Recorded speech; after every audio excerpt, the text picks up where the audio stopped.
Au plan de l'éducation, est-ce que on a le choix simplement, c'est un petit peu binaire, un peu manichéen, entre d'un côté un parti pris qui serait celui, allez, grosso modo, d'Anna Finkielkraut, par exemple, de considérer que l'esprit de compétition est consubstantiel à l'humain et que c'est ce qui donnera le meilleur de l'humain.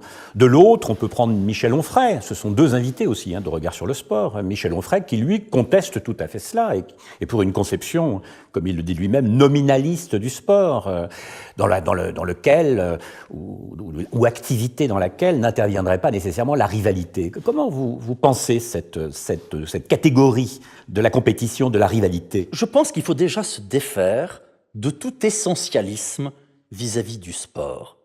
C'est-à-dire qu'il faut se défaire de cette idée que la compétition, que l'esprit de concurrence serait quelque chose de naturel. Ça ne l'est pas plus et pas moins que l'esprit coopératif. On doit aux travaux des anthropologues, je pense à Pierre Clastres, je pense à Lévi-Strauss, d'avoir montré que dans ce qu'on appelle les sociétés premières, il y a beaucoup de jeux, on joue énormément, mais il n'y a pas d'activité d'ordre compétitif. Et l'objectif, ce n'est pas de gagner. Lévi-Strauss explique dans Triste Tropique comment sur les beaux plateaux andins, on va, recycler les matchs de foot, mais on joue tant qu'il n'y a pas égalité.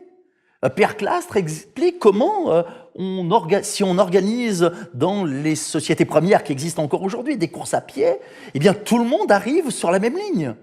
Parce que tout simplement, ce principe, non seulement d'individualisme, l'idée qu'il faudrait être le meilleur, n'est pas enraciné. Mais ce qui est enraciné, c'est le fait que ce qui aurait de pire, ça serait d'être en dehors du groupe, d'être sorti du groupe. Aujourd'hui, faites l'expérience. Prenez des gamins dans une école maternelle, faites-les courir, il n'y a pas besoin de leur expliquer 10 fois, ils vont se battre pour être premiers.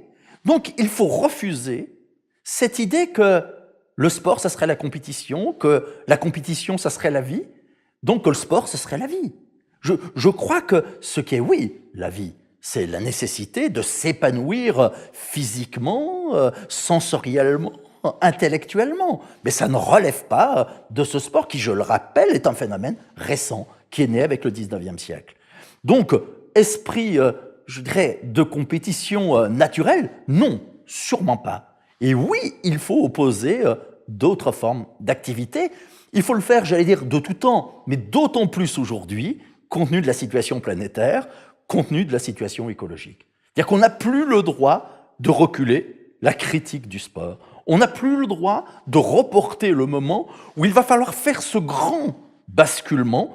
Et je voudrais sûrement pas qu'on comprenne ce discours comme étant finalement le fait d'amoindrir la question du corps. Je suis même convaincu qu'on ne pourra s'en sortir que si on met nos pratiques, nos réflexions sur le corps au centre, et y compris sur le fait que ces nouveaux enseignants qu'il va falloir former, qui seront simplement des profs d'éducation physique et corporelle, soient au corps de la formation, et un rôle beaucoup plus important, mais totalement libéré de l'esprit de compétition, de l'esprit de classement, de cet esprit de hiérarchisation. Je dirais que sur un podium, il y a 3 places, il y a 8 milliards d'humains.